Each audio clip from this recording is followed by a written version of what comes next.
Hi everyone, I'm Joan and this is Yoga with Joan Bossy, and this is Yoda, my little Frenchie, who's joining me today. So I've made about 15 videos so far, and I wanted to share yoga videos, and I wanted to share a more personal video about why I do yoga and why yoga is such a passion in my life. And I was reading a book this morning. One of my yoga books is called The Science of Yoga. And in it, it was talking about how science has proven that cortisol levels are lowered when you practice yoga.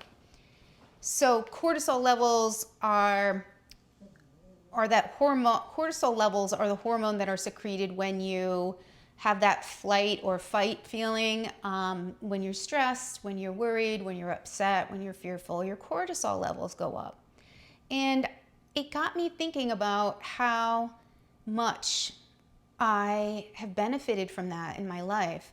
When I was growing up, I grew up in a house that was dysfunctional, like a lot of people. And one of my parents, my father, was very driven and very perfectionistic, and he didn't regulate his emotions well, and he would blow up, or he would yell or scream or explode, even for little things. And as kids, we never knew when he was going to explode, and when he did, I remember feeling so scared and just really like, oh my gosh, what's going on with dad, and it was very scary. So growing up in that kind of a household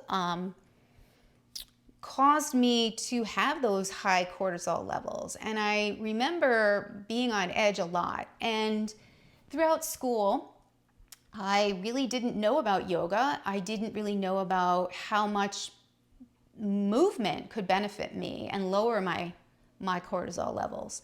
So the first time I really got into yoga was in 5th grade. I was taken by my 5th grade teacher. What a gift she gave us. She took us to this outdoor camp called Ashokan in New York. I think it was in the Catskills. And we were outside for, I think, 3 or 4 days. It was a sleepover camp. And we got to sign up for different classes. And one of them was yoga. And I had never heard about yoga before. I didn't know what it was. And when I started doing some of the positions and some of the stretching, I just noticed how calm I felt. And I felt so free and so light, so much lighter. So that was my first introduction. And then I didn't really do any yoga after that. When I went through junior high and high school, I ended up joining track in junior high and high school. And track got me moving. I ran and I lifted weights, and I found my head was clearer. I found so much more nervous system regulation when I would exercise. And before that, I really didn't do much. We weren't in sports as kids, except through school, and track was my first introduction. So definitely yoga. It wasn't yoga, running, but it did get me moving and out of my head, and running can be a sort of a meditation. So doing that helped me learn better in school. I know that when you have high cortisol levels, your amygdala, your fearful part of your brain, is activated, which clouds over and doesn't allow your hippocampus, your executive functioning, your memory, or your place that you make memories and grow neurons and network connections in your brain, is kind of shut down because you're fight or flight. So I noticed I did better in school. When I would have track practice the day before, I noticed I could listen better. I noticed my mind wasn't frozen or thinking about things at home, and I was clearer. And so from that point on, I would run. I would lift weights, and that helped me throughout my early 20s. When I got married and had kids, I began working as a public school teacher. I was so busy. I ended up having 3 children. My husband was a big help, but he worked a lot. So I had a lot of time taking care of the kids on my own, and I didn't want to be stressed out, and I would run before I would pick them up at daycare. I would try to fit in a run, or I would try to exercise in some way, and I felt calmer. It helped me regulate my emotions and my nervous system and probably my cortisol levels. But something happened when I had had my two girls, and I'm trying to remember. I couldn't run. I could not run. I had foot surgery, and for 6 weeks I couldn't run. And I ended up, someone gave me some Rodney Yee tapes, a yogi that is very famous, and he's wonderful. And I started doing yoga. I started remembering about when I was introduced to it in 5th grade again. And I said, oh my gosh, I love this. I love yoga. It's beautiful. And it made me feel just like running did. When I was done, I felt clear-headed. I felt like I could take a beat before I reacted to my kids emotionally. I felt like I could calm my nervous system down from public school teaching all day, and I could transition to my kids better. So I did that tape. I also did an Ali McGraw tape. I think it was called Yoga, Mind and Body. It was a beautiful tape. I think you can look it up on, it was a VHS. That's my age. You're realizing my age when I say that. But that was the tape that I did. It was beautifully done. I think it was done in the white sand deserts out west.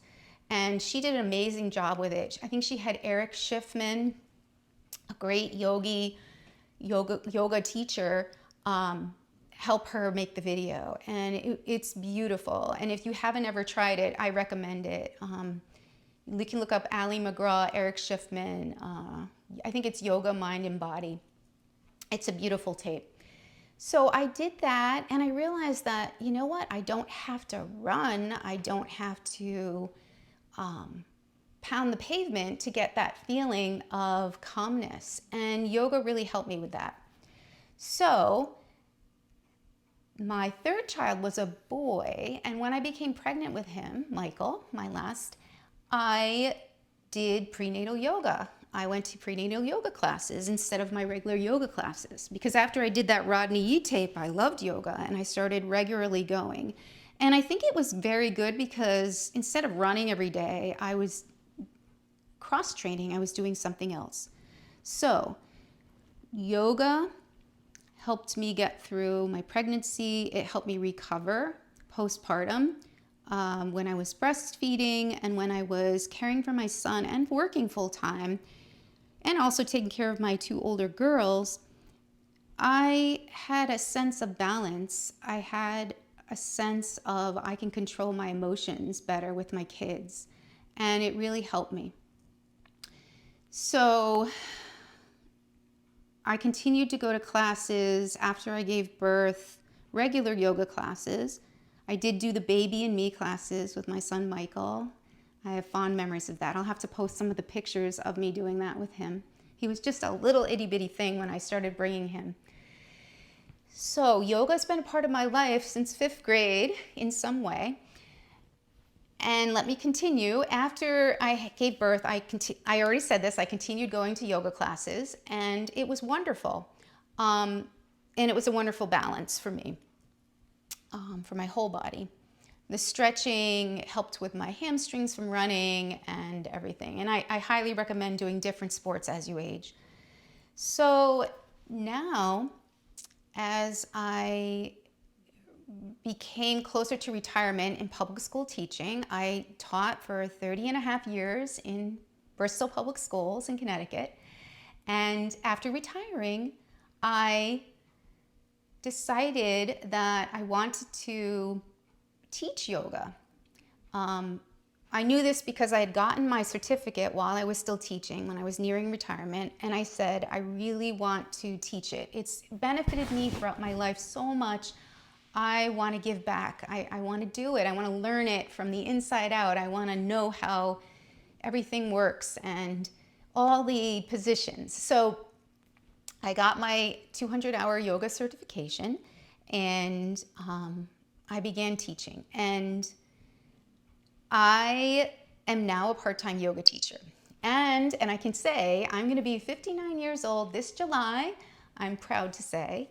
And the balance that it gave to me as I went through menopause, I would say the next big stage of my life, has been tremendous. It's made me be more aware of hormone dysregulation in my body and what I needed. It made me pay attention when I began having hot flashes. It made me realize that I needed to get information about what was happening to my body. And I had slowed down enough through yoga and meditation to know when something was wrong and know when to see a doctor, which continues to this day. I think yoga puts you very in touch with your body. You're not just in your thoughts. You're not a brain. You're a whole person. So through menopause, yoga has helped me too. And I wanted to share that with you today so that wherever you are in your journey of life, maybe yoga can help you too. So I want to say one more time, the biggest benefit, I probably already said this, but the biggest benefit to yoga positions, meditation, and breathing, I think, is the space it gives me to pause before I react to that driver on the road that cut me off, and before I do something irrational. It causes me to pause before I say something back to someone who's said something that's really hurt me. It reminds me to pause and to be above my thoughts and to realize I can really say something here, but I'm not going to. I'm going to think about this for a second. So giving me that space in my physical, mental, emotional reactions to things is, I think, the biggest benefit of my yoga practice. So thank you for listening to me, and I would love to hear where you are on your yoga journey, and maybe share with me what age you are when you discovered yoga and what passage of life has it helped you, and does it help you? So thank you. The light and the teacher in me honors the light and teacher in all of you. Namaste. And Yoda, do you want to say goodbye? Can I wake you up? Can you say goodbye? Can you say goodbye? Thank you for listening to me, Yoda. All right. Thank you so much, and take care.